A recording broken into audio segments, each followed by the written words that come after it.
Bueno, muy buenos días para todos. Sean todos bienvenidos. Qué hermoso poder estar todos juntos reunidos para escuchar la palabra del Señor. Y bueno, que el Señor sea hablándonos hoy a través de su palabra, del mensaje, y que pueda ayudarnos a concentrarnos. Vamos a orar.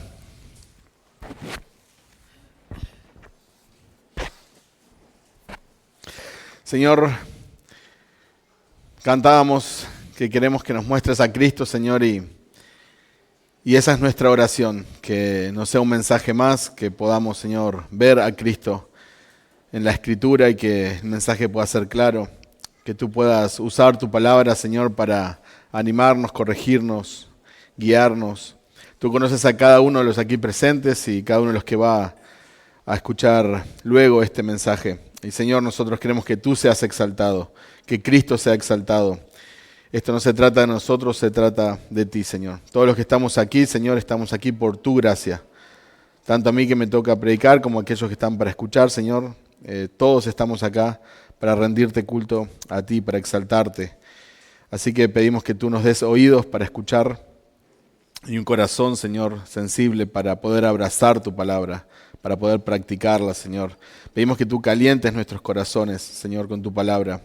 Que nuestros corazones puedan estar apasionados por ti y por el Evangelio, Señor.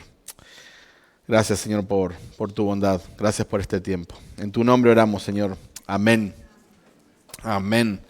Bueno, el título de este mensaje es Una iglesia que ama la justicia y vamos a estar estudiando Primera de Timoteo 5, del 17 al capítulo 6, versículo 2. Me pueden ir acompañando ahí. Y si hablamos de justicia, creo que el símbolo por excelencia de la justicia se representa con una mujer que tiene una balanza. Creo que han visto esa imagen.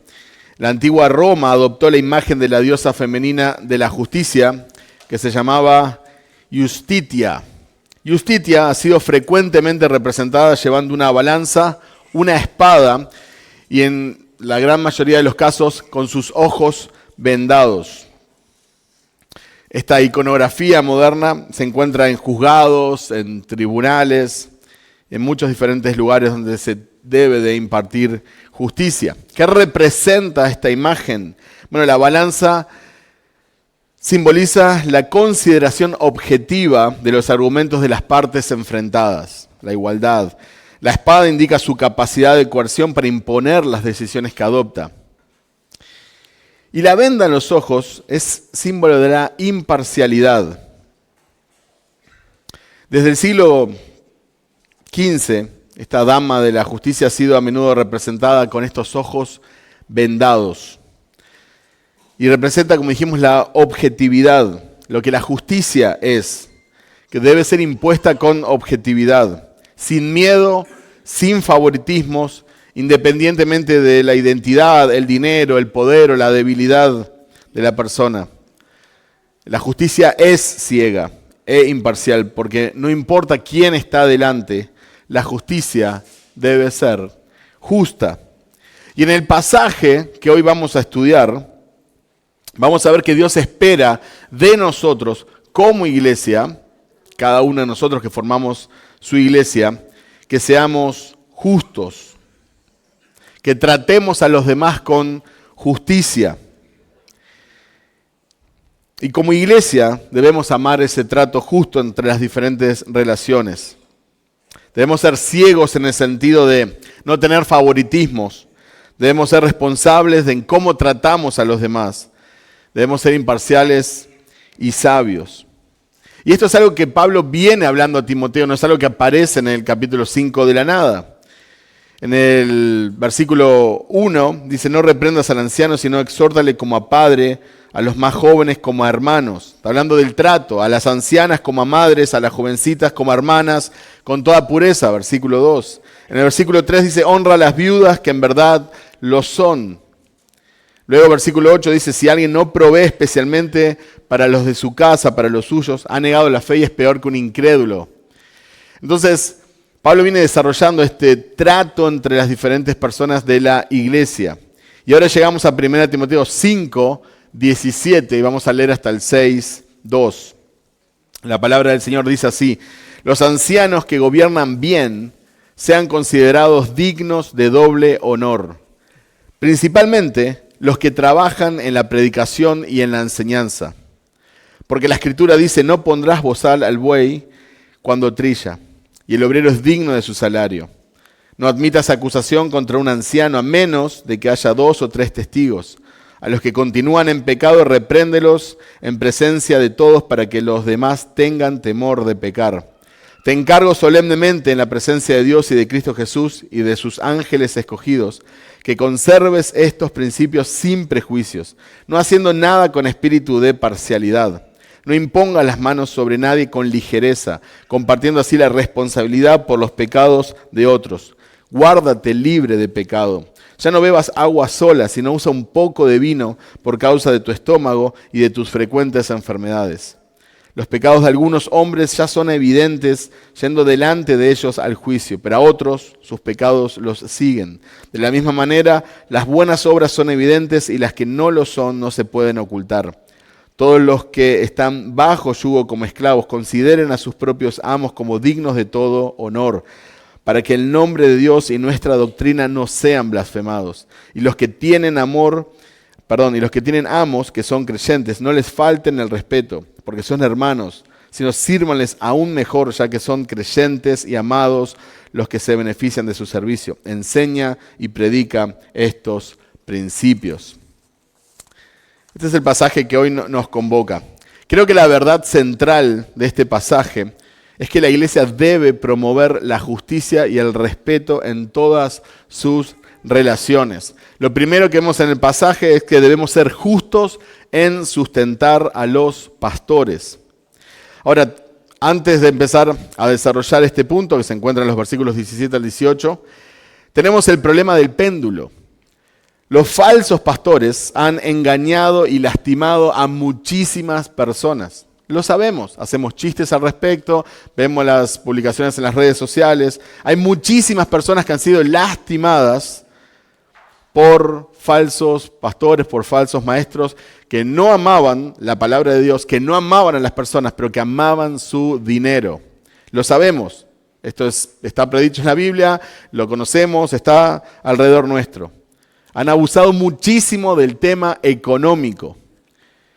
Entonces, de este lado del péndulo nos vamos al otro lado y ya no cuidamos muchas veces a los pastores sanos, que sí predican la palabra. Y la Biblia nos habla de ser justos respecto a los ancianos, a los pastores. Entonces vamos a acercarnos al texto sin miedo, porque es lo que enseña la palabra de Dios. Pero teniendo en cuenta que hoy prácticamente es un tabú hablar de dinero en las iglesias sanas. ¿Por qué? Porque tenemos muchas personas que salieron de iglesias donde el único enfoque era el dinero y fueron, como dijimos, realmente lastimadas, engañadas. Entonces hoy en día es como un respiro que no estén abusando de tu bolsillo. Pero al llegar a la gracia de Dios, no es anulada la responsabilidad que tenemos con la obra del Señor. Entonces encontramos estos pasajes en los versículos 17 y 18. Los ancianos, esta palabra significa pastores, líderes, obispos, los ancianos que gobiernan bien, no cualquier anciano, los que gobiernan bien, sean considerados dignos de doble honor. Principalmente los que trabajan en la predicación y en la enseñanza. Hay ancianos, hay pastores que son ancianos y son pastores, pero no se dedican a instruir, no están enseñando constantemente, no están predicando constantemente. Entonces, especialmente los que enseñan, los que están predicando la palabra del Señor, dice la Escritura que sean tenidos dignos de doble honor. Porque la Escritura dice: no pondrás bozal al buey cuando trilla, y el obrero es digno de su salario. Esto habla sobre la necesidad de dar doble honor a los ancianos que gobiernan bien. Y este doble honor no significa que necesitan el doble del sueldo del que tienen o un doble del sueldo mínimo. No está hablando de una cantidad de dinero, sino, como dice el texto, el doble de honor. Especialmente aquellos que trabajan en la predicación y en la enseñanza, como vimos. Y esto incluye, este doble honor, la provisión material para ellos. ¿Por qué? Porque el trabajador es digno de su salario. Dice, sean tenidos por doble honor. Si un pastor gobierna bien y trabaja bien en enseñar y en predicar, en este contexto doble honor significa apoyo económico, que esto, como dijimos, ha llegado a ser casi una mala palabra en muchos contextos. Pablo ya había dicho que las viudas son dignas de honra y el contexto hablaba de apoyo económico. Y Pablo continúa diciendo, los ancianos que gobiernan bien sean tenidos de doble honor. Algunos piensan que la iglesia no debería pagarle a los pastores. Sabemos no es nuestro caso, pero hay muchas iglesias que piensan que no hay que pagarle a los pastores. O los misioneros, cuando son enviados, muchos piensan que, bueno, que trabajen y se mantengan ellos mismos. Y esta forma de pensar suena atractiva, piadosa, romántica, pero no es bíblica, no es lo que enseña la Escritura. Pablo está siendo inspirado por el Espíritu Santo.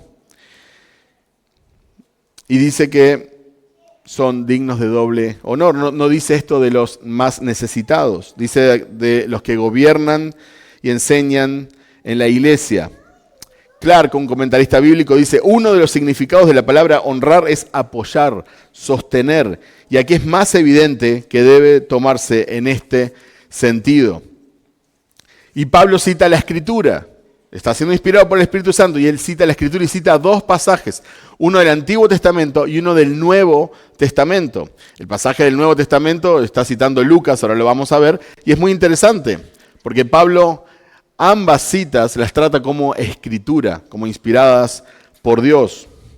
El principio de remunerar a los pastores está respaldado por las Escrituras. Es bueno que un pastor se dedique a tiempo completo para la obra del Señor. Y aquellos pastores que no se dedican a tiempo completo, pero que tienen que enseñar, tienen que predicar, tienen que visitar, sufren. Sufren sus familias, sufren ellos porque es un trabajo muy desgastante. Lo que cita Pablo está en Deuteronomio 25, del 1 al 4. Me pueden acompañar si desean, Deuteronomio 25, del 1 al 4. Él cita específicamente el versículo 4. Deuteronomio 25, del 1 al 4.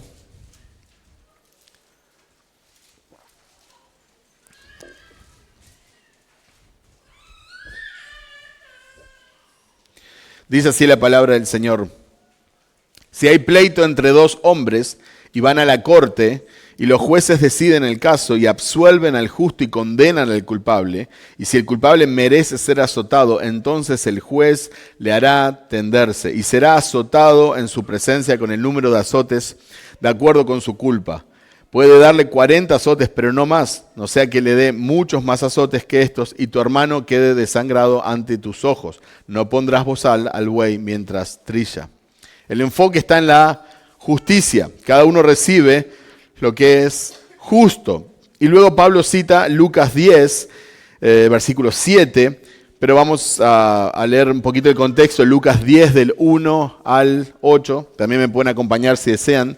Lucas 10 del 1 al 8.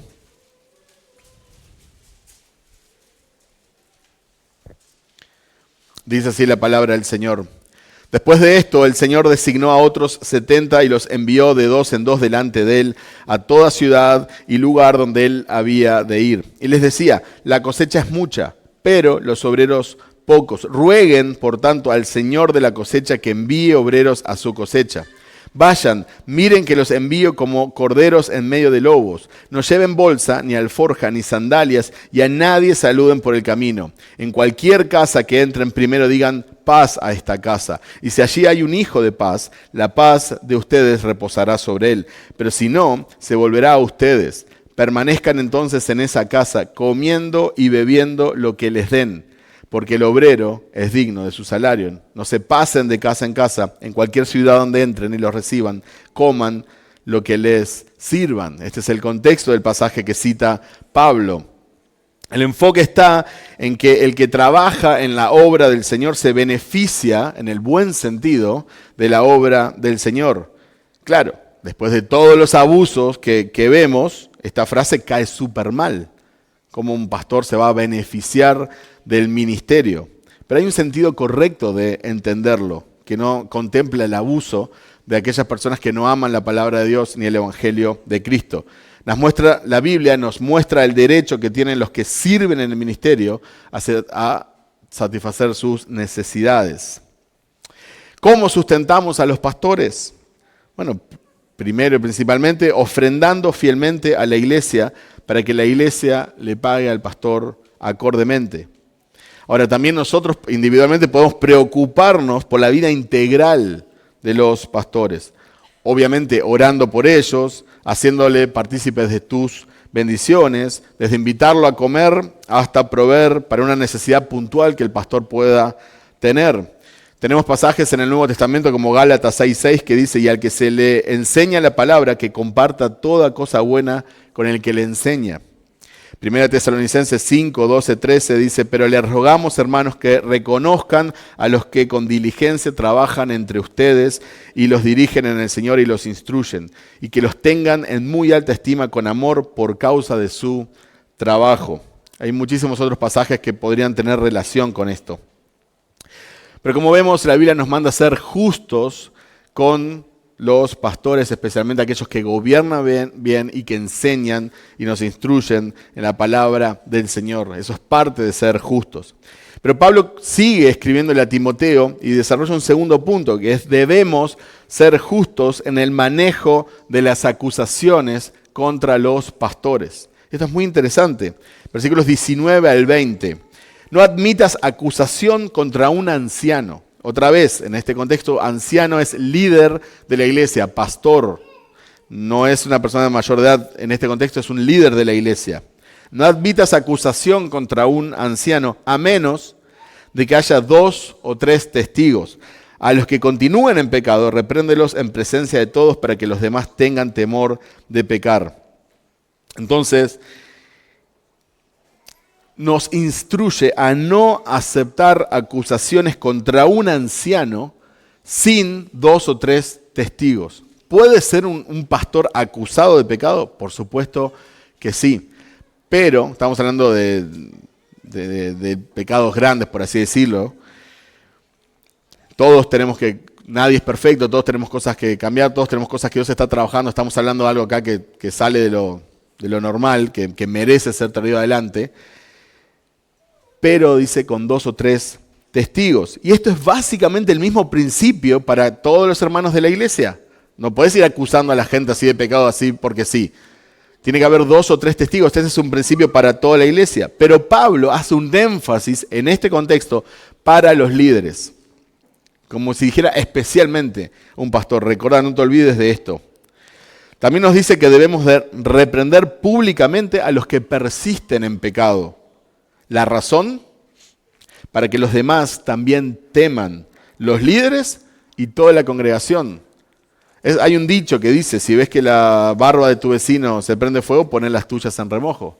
Si vos ves que hasta el pastor de la iglesia es reprendido en público y le llama la atención y se confronta el pecado, bueno, entonces es una iglesia que ama la santidad, que ama al Señor, que importa lo que el Señor dice en su palabra. Entonces eso también crea un temor en el buen sentido, una reverencia a tener cuidado. Si vas a un lugar donde el pecado es tomado a la ligera, todo el mundo se viste como quiere, todo el mundo hace lo que quiere, todo el mundo es indisciplinado, están cantando acá santo, santo, santo, pero la noche anterior estaban, no sé, borrachos en la calle. Estoy poniendo un ejemplo un poco extremo, pero entonces no te importa. Entonces vos bajás la guardia, no tenés tanto cuidado de vos mismos porque todo el mundo... Esto es normal. Pero si estás en un lugar donde realmente se trata el pecado como se le debe de tratar, con amor, buscando la restauración, pero se confronta y no se pasa por alto, entonces eso genera un temor en el buen sentido, ¿verdad? Decir, yo no quiero pasar por eso. Me voy a cuidar porque acá importa el pecado. Pablo le dice a Timoteo: no admitas. Tenemos que tener un equilibrio entre creer y actuar en base a cada chisme que salga respecto a los líderes de una congregación. Por un lado, no debemos de ignorar el pecado serio en la vida de un líder, no se debe de ignorar, pero cualquiera de los dos extremos está mal. Clark dice: la razón de esta diferencia es evidente. Aquellos cuya tarea es corregir a otros, por lo general tienen muchos enemigos. Se debe tener mucho cuidado, por lo tanto, de admitir acusaciones contra tales personas. Entonces, no tomes cartas en el asunto inmediatamente, o sea, como iglesia, no expongas a un pastor por un chisme, pero al mismo tiempo, si se si es verdad, si hay evidencia de que está en pecado, entonces hay que llamarle la atención. Esto es lo que enseña la palabra de Dios. Es gravísimo que se acuse a un líder de la iglesia de un pecado puntual, cuando este no es cierto. Entonces debemos asegurarnos de que es real y no actuar solo por el hecho de escuchar una acusación. Pues la gente hoy en día le gusta hablar, sabemos, no solo en el ambiente de iglesia, pero es muy fácil, viste lo que hizo, escuchaste, y se va haciendo una bola y se termina repitiendo tantas veces que parece verdad y no es así. Entonces tenemos que tener cuidado de no caer en la calumnia. Es también gravísimo saber que un líder de la iglesia vive pecando y no hacer nada. Los dos lados es gravísimo. Barclay dice, nada hace más daño que cuando algunas personas son tratadas como si no pudieran hacer nada mal y otras como si no pudieran hacer nada bien. Y no es así. Todos lamentablemente, tristemente tenemos el potencial de pecar, de ofender al Señor, ¿verdad? Obviamente hay una responsabilidad extra para aquellos que están en autoridad, que están enseñando la palabra, que están dirigiendo, ¿verdad? Pero es responsabilidad de todos poder en amor cuidarnos, restaurarnos, ¿verdad? Y sacar a luz el pecado para poder vencerlo, para poder combatirlo. Dice Pablo, no admitas acusación sino con 2 o 3 testigos. Cualquier acusación contra un líder no debe ser recibida automáticamente. Tenemos que como educarnos en ese tema. No podemos escuchar chusmerío, porque no deja de ser chusmerío así porque sí. La acusación debe ser cuidadosamente verificada por 2 o 3 testigos. No por 2 o 3 más que hayan escuchado el chisme. Por 2 o 3 más testigos que hayan sido parte, que sepan, que hayan visto. Timoteo no podía permitir que circularan falsas acusaciones sobre los líderes de la iglesia. Nosotros tampoco podemos permitirlo. Entonces, esto es una responsabilidad de cada miembro de la iglesia, no es solamente para los pastores, ¿no? Esto es, cuando llega un chusmerío, una acusación, mucho cuidado, eso no es así, ¿verdad? ¿Dónde están los testigos de esto, no?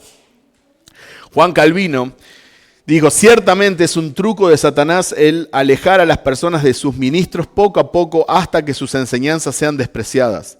De esta forma, no solo se hace mal a personas inocentes cuya reputación es dañada inmerecidamente, sino que también la autoridad de las santas enseñanzas de Dios pierden valor. Entonces no es solo que cuidamos al pastor, cuidamos al líder, o más allá del liderazgo, cuidamos a un hermano, cuando se le está acusando de algo que quizás no es verdad, sino que cuidamos la palabra de Dios, cuidamos el testimonio de la iglesia, ¿sí? Es muy fácil para la gente que fuera del cristianismo, ¿verdad? Que los cristianos son todos iguales, ustedes son todos hipócritas.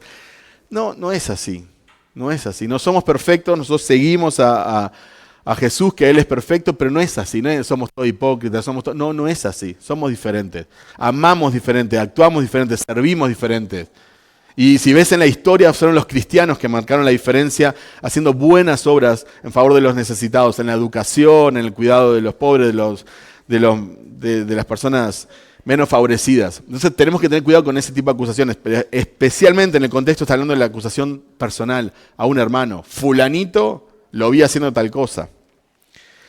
Un pastor se mudó a una ciudad para tomar el pastorado de esa iglesia. Lo llamaron y él fue a esa ciudad un par de semanas antes de que fuera instalado como pastor. Y un par de semanas antes que predicara ese sermón en su nueva iglesia, se comenzó a correr un rumor de que su esposa le había pedido permiso para ir a la peluquería. Pero que el pastor le dijo que no, porque no quería que la acusaran de llevar peinados ostentosos. Son nuevos en la ciudad, te van a ver. Entonces, aparentemente la mujer no le hizo caso y fue igual. Cuando éste la vio, la maltrató físicamente y parece que se le fue la mano. La mujer tuvo que ser ingresada en el hospital. Y aunque no había sido nada grave, todos en la comunidad sabían del hecho. Así que antes del primer sermón, este pastor se vio en la necesidad de poder defenderse, de poder dar explicaciones a tales acusaciones. Entonces el nuevo pastor se paró frente a esta congregación y les dijo honestamente, se está corriendo la historia de que le dije a mi esposa que no fuera a la peluquería y que no quiero que use peinados ostentosos. Dicen que mi esposa fue de todas formas y que al regresar la maltraté físicamente y que la lastimé tanto que tuvo que ir al hospital. En primer lugar, dice el pastor, yo nunca le dije que se mantuviera alejada de la peluquería. En segundo lugar, no la maltraté físicamente. En tercer lugar, nunca tuvo que ir al hospital. Y por último, nunca he estado casado, ni siquiera tengo esposa, dijo el pastor. Y esto, que parece un chiste, es la realidad que muchas veces se genera en las iglesias. Empezamos con una cosa, con una posibilidad, con un escuché, con un vi, y se empieza a hacer como una bola de nieve que después termina con, es para Netflix, una serie, una película, cuando la realidad por ahí es muy diferente. Entonces, si de verdad hay un pecado en un hermano, en un líder o algo, como dice la Biblia, con amor, buscando la restauración, teniendo cuidado de nosotros mismos, con humildad, orando, pidiéndole asistencia de su Santo Espíritu, con las palabras aferrados. Nosotros tenemos que ir con 2 o 3 testigos y ver esa situación. Pero no tenemos que dar lugar al chisme, no tenemos que dar lugar al chusmerío, porque causa mucho daño.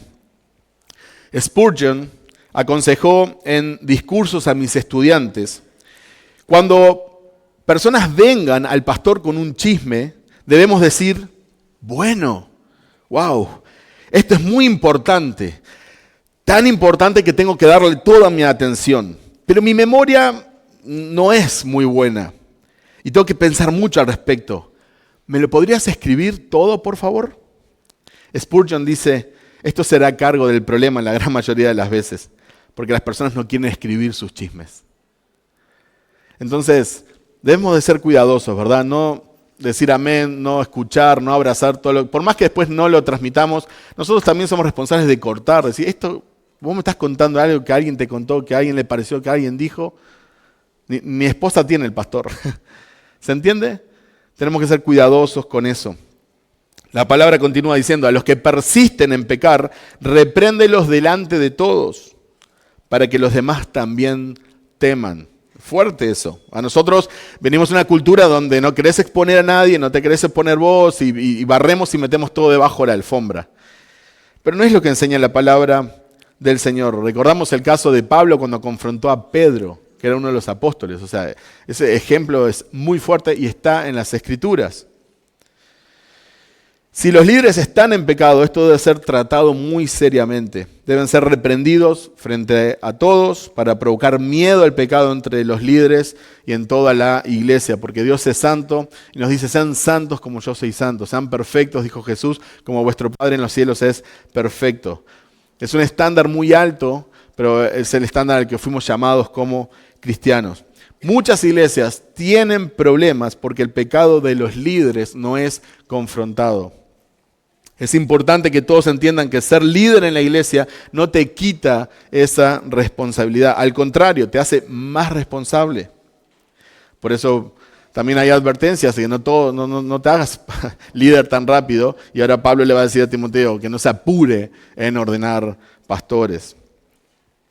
Entonces, seguimos avanzando en el texto y llegamos a los versículos 21 y 25. Donde se nos enseña que debemos de ser justos e imparciales al juzgar. Dice en los versículos 21 al 25, te encargo solemnemente en la presencia de Dios y de Cristo Jesús y de sus ángeles escogidos, que conserves estos principios sin prejuicios, no haciendo nada con espíritu de parcialidad. No impongas las manos sobre nadie con ligereza, compartiendo así la responsabilidad por los pecados de otros. Guárdate libre de pecado. Otras versiones dicen guárdate o mantente puro.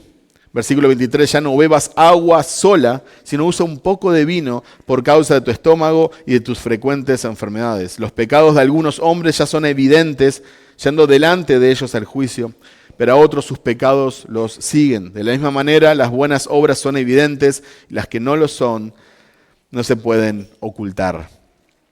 Entonces, Pablo acá enfatiza la importancia de la imparcialidad y la justicia en el trato con los líderes de la iglesia, instando a no hacer nada por favoritismo.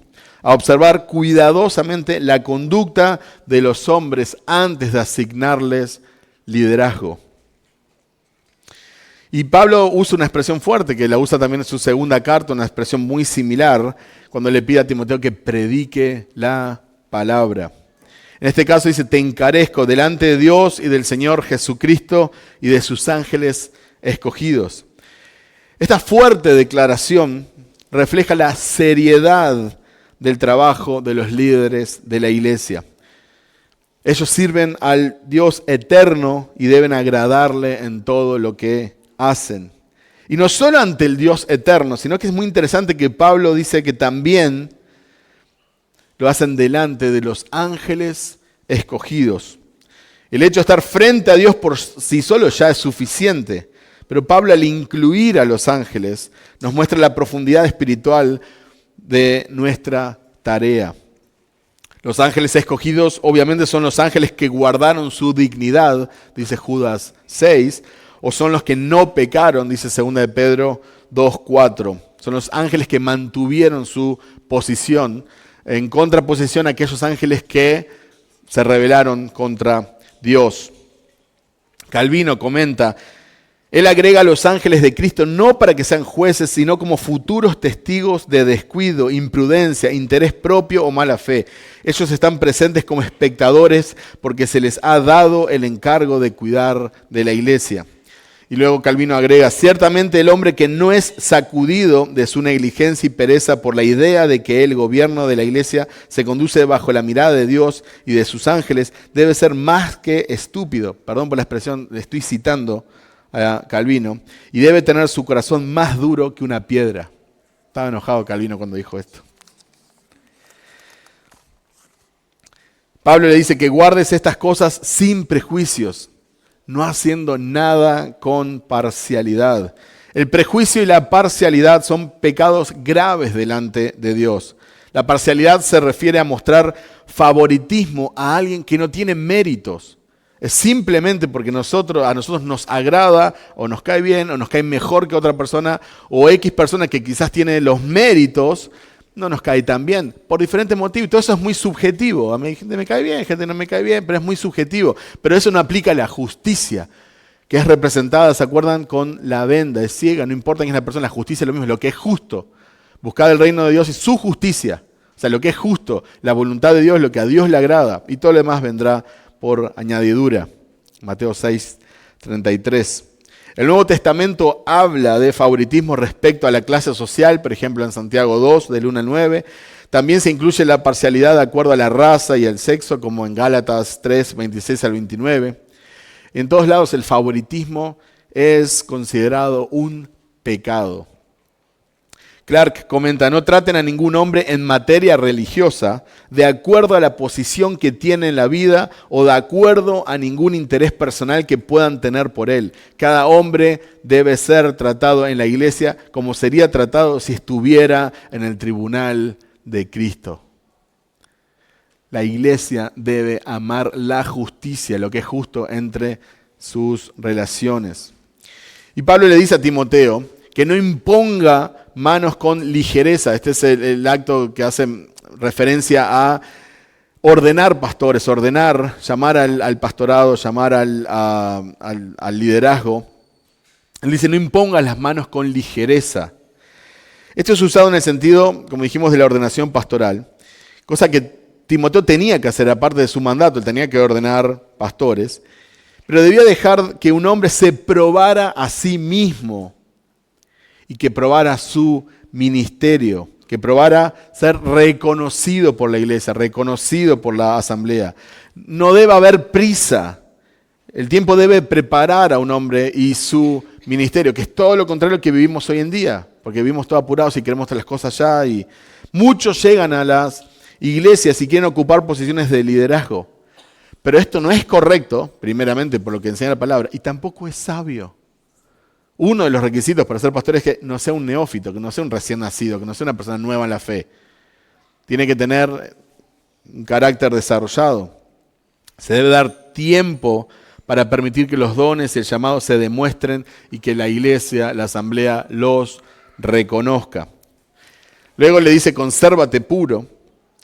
Si Timoteo fue llamado a observar y evaluar la vida de otros, era importante que él pusiera mucha atención en su propia vida, porque su vida también estaba bajo la lupa de la iglesia y también podríamos decir de los de afuera. Dice, no participes en pecados ajenos. Todos tenemos suficientes pecados con los nuestros, tenemos suficientes luchas. No necesitamos agregarnos participación en los pecados ajenos, en los pecados de otros. Si le damos el liderazgo a personas incorrectas, es una forma de participar de sus pecados porque nos hacemos responsables por haberlo puesto en liderazgo, nos hacemos responsables de los errores de sus pecados que va a cometer. Estos afectan la obra del Señor y nosotros somos responsables. Y ahora hay un versículo que parece que está un poco fuera de lugar acá, que es que Pablo le da una recomendación médica a Timoteo. Dice, si no, usa un poco de vino por causa de tu estómago. El agua, en los tiempos pasados, a menudo era impura. Obviamente, hoy en día hay muchos lugares del mundo, en muchas regiones, donde el agua también es impura. Timoteo probablemente tenía problemas a causa del agua impura, tenía problemas de estómago. Y el proceso de fermentación del vino eliminaba algunas de las cosas dañinas del agua, lo cual sería mejor para él beber un poco de vino en vez de agua todo el tiempo. Hoy en día es prácticamente lo opuesto. Hay gente que piensa que si bebe agua se va a oxidar y solo bebe alcohol. No debemos usar este pasaje para alentar a que la gente tome alcohol. Pablo dice un poco de vino. Menos mal que agregó el poco porque si no ya veo que algunos salían de acá. Por otro lado, muchos satanizan a alguien que toma un poco de alcohol, lo cual no es correcto tampoco. Timoteo probablemente estaba absteniéndose del alcohol en aras de dar un buen ejemplo, cosa que es bueno en sí mismo. Sin embargo, esta abstinencia estaba dañando su salud y era más seguro beber un poco de vino que agua. Así que Pablo le está diciendo a Timoteo que no es sabio sacrificar su salud. El punto también es que debemos de cuidar nuestra salud. Algunos eruditos, algunos comentarios que leí también apuntaban al punto que no es que esté fuera de lugar este pasaje. Está hablándole a un pastor, Timoteo era un joven pastor en Éfeso, y todo lo que estaba diciendo Pablo, de tener un juicio justo, de discernir si son acusaciones falsas o hay 2 o 3 testigos, si hay que llamar al frente a un pastor, todas estas cosas pueden afectar la salud, y de hecho afectan la salud, ¿no? Entonces, no está mal este consejo médico. Pablo le dice tus frecuentes enfermedades. Timoteo era víctima de frecuentes enfermedades. No tenemos muchísimos datos al respecto, pero sin embargo Pablo no ordenó que Timoteo fuera sano de la enfermedad. Recuerden que Pablo era un apóstol y perfectamente le podría haber dicho, en el nombre de Jesús, sé sano. Pero no. Debemos de tener cuidado con los vendedores de sanidades que nunca visitan un hospital. Este pasaje nos muestra varias cosas. No toda enfermedad es falta de fe. Puede ser falta de agua potable. No significa que sea falta de fe. No todo es enfermedades por pecado. Dios no quiere salvar a toda persona milagrosamente. No es la voluntad que toda persona sea sana milagrosamente. El Espíritu Santo, tan invocado cuando se necesita una sanidad, el Espíritu Santo, quien inspiró a Pablo, quien inspiró las Escrituras, alienta el uso de medicina y por ende de doctores preparados. Eso es lo que encontramos en la Biblia. Nosotros es sabio ir al doctor en medicina, a una persona que se preparó. ¿Sí? Y en ocasiones no abusar, porque obviamente se presta para todo, pero también cuando es necesario usar medicinas.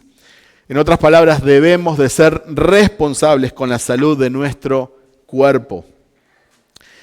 Y Pablo nos recuerda la dificultad de ver los pecados y las buenas obras en las personas. Nosotros no somos Dios y no siempre es tan claro ver las buenas obras de una persona o ver las malas obras de una persona.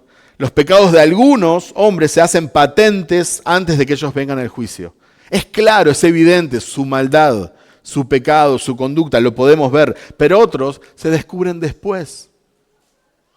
Entonces tengo que conocer mis limitaciones, no soy Dios, no soy investigador privado, no me contrató el Señor para conocer todos los pecados de las personas, ¿verdad? Y tengo que confiar en Dios, que a Dios no se le va a escapar nada, Dios sabe, a nosotros sí se nos puede escapar. Asimismo se hacen manifiestas las buenas obras. Podemos confiar de que Dios conoce tanto las buenas obras de las personas como la maldad de las personas. Quizás puede pasar al revés, una persona dice, nadie nota lo que estoy haciendo, o solo me acusan, o solo... Bueno, Dios sabe, a Dios no se le van a escapar tus buenas obras, y tampoco se le va a escapar las malas obras de la otra persona. Podemos confiar en Dios que es soberano. Todos tenemos áreas en nuestra vida con las cuales Dios está tratando. Todos nosotros tenemos áreas en nuestra vida en las cuales Dios está obrando, en las cuales no debemos de estar satisfechos, en las cuales debemos de seguir creciendo en la gracia y en santidad. Algunas veces estas áreas en nuestras vidas son más evidentes para otras personas que para nosotros mismos, lamentablemente. Algunas veces estas áreas no son evidentes para las demás personas. Por eso algunas personas son consideradas como santas solo porque son buenas, escondiendo su pecado. Pero una vez más, nosotros confiamos en Dios, que Dios es lo que sabe. ¿Qué es lo que tenemos que hacer nosotros? Seguir creciendo en santidad. Y si vemos la posibilidad de ayudar a alguien que está en pecado, entonces obviamente con un espíritu de mansedumbre tenemos que buscar la restauración de esta persona. Te acercás solo, Mateo 18, si no acepta, entonces ahí sí vas a los testigos y si no después vas a la iglesia. Siempre la motivación es la santidad, la restauración. No es condenar, no es castigar, no es echar. Es amar y ofrecer la misma gracia que Dios nos ha dado a nosotros. Y por último, no menos importante, Pablo nos enseña, comenzando el capítulo 6, que debemos de ser justos en nuestras relaciones laborales. Los versículos 1 y 2 del capítulo 6 dicen, todos los que están bajo yugo como esclavos, consideren a sus propios amos como dignos de todo honor, para que el nombre de Dios y nuestra doctrina no sean blasfemados. Y los que tienen amos, que son creyentes, no les falten el respeto porque son hermanos, sino sírvanles aún mejor, ya que son creyentes y amados los que se benefician de su servicio. Enseña y predica estos principios. Este pasaje enseña principios clave de la responsabilidad mutua. Los siervos o esclavos deben respetar a sus amos para que el nombre de Dios no sea blasfemado. Y los amos creyentes deben ser tratados con mayor respeto porque son hermanos en la fe. El respeto y la justicia deben caracterizar las relaciones dentro del cuerpo de Cristo. Debe ser una característica de la iglesia, el cómo nos tratamos en justicia, sin favoritismos. Como vimos, a los líderes, si son buenos gobernando, si enseñan bien la palabra, son dignos de doble honor. No solo el respeto, que todos nos merecen, sino también el apoyo económico. Eso es ser justo con eso. Pero si también es encontrado en pecado, hay 2 o 3 testigos, entonces debemos de llamar la atención públicamente. ¿Se entiende? Entonces tenemos que ser justos. Y Pablo termina con estas relaciones laborales. Debes de ser justo con tu empleador, vamos a decirle, y tenés que ser justo con tus empleados. Una vez más, el respeto y la justicia deben caracterizar las relaciones dentro del cuerpo de Cristo. La iglesia está llamada a cuidar y a honrar a sus líderes, asegurar un trato justo y respetuoso. Los cristianos debemos mantener una conducta que refleje la integridad y el amor en todas las áreas. Y quiero terminar con esto, hermanos. El consuelo del Evangelio. Como dijimos, todos nosotros tenemos cosas que cambiar. Todos nosotros tenemos cosas en las cuales debemos de crecer en santidad. A todos nosotros nos cuesta a veces tratar a los demás. A todos nosotros nos cuesta no tener favoritismo. A todos nosotros nos cuesta confrontar el pecado ajeno. Y a todos nosotros nos cuesta ser confrontados por nuestros pecados. Somos orgullosos. A nosotros nos cuesta la santidad. Si no nos costara, todos seríamos santos y caminaríamos a 40 centímetros del piso. Pero no es el caso. Entonces necesitamos el Evangelio. Necesitamos el consuelo de Cristo, porque sin el consuelo de Cristo, todos nosotros deberíamos ser confrontados por la palabra del Señor. Porque todos nosotros nos quedamos cortos, nos quedamos muy cortos en cuanto a santidad. Por naturaleza no somos justos. Y Dios no puede ser injusto. Dios no puede negarse a sí mismo. Si Él solo nos diera justicia, nos debería de condenar a todos eternamente. Si Él solo nos diera justicia. Pero Dios ofrece gracia. Y la gracia es mayor a la justicia. No es injusta, pero es superior. Es mayor a la justicia. Entonces quiero terminar con un versículo y espero y confío que el Espíritu Santo lo aplique en nuestros corazones. 2 Corintios 5:21 dice: al que no conoció pecado, lo hizo pecado por nosotros, para que fuéramos hechos justicia de Dios en él. Vos y yo, que naturalmente somos súper injustos, nacimos en injusticia, tratamos con injusticia, somos tratados con injusticia, respiramos injusticia, nos encanta la injusticia, celebramos la injusticia. Pero Dios trató a Jesucristo como si Él hubiera cometido todos tus pecados y todos mis pecados, para que vos y yo ahora pudiéramos ser la justicia de Dios. Ahora podemos ser santos, podemos tener una relación con Dios, podemos tener reconciliación con Dios. Podemos ser librados de la maldición de la ley, de quebrantar sus mandamientos. Entonces, hermanos, esta es una hermosa oportunidad de aferrarnos una vez más a la gracia. Si estás en Cristo, celebra la gracia de Dios. Y si no, es una hermosa oportunidad para abrazar el Evangelio y que el Señor te pueda justificar, te pueda entregar su justicia. Amén. Oremos.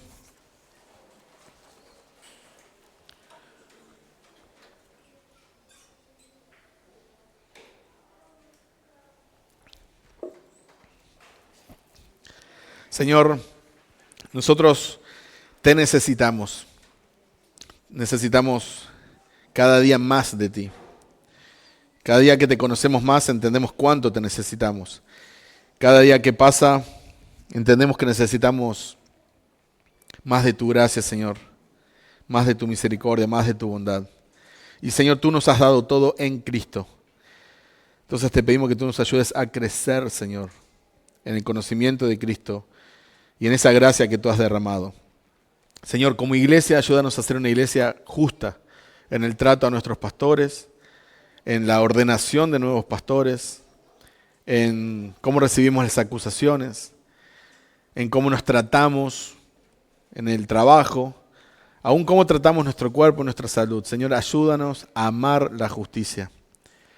Pero Señor, danos amor por el Evangelio, danos amor por Jesucristo, para que podamos ser justificados, para que podamos, Señor, vivir en tu justicia. Señor, damos gracias por tu inmensa gracia y nos dejamos en tus manos. En tu nombre oramos. Amén. Amén.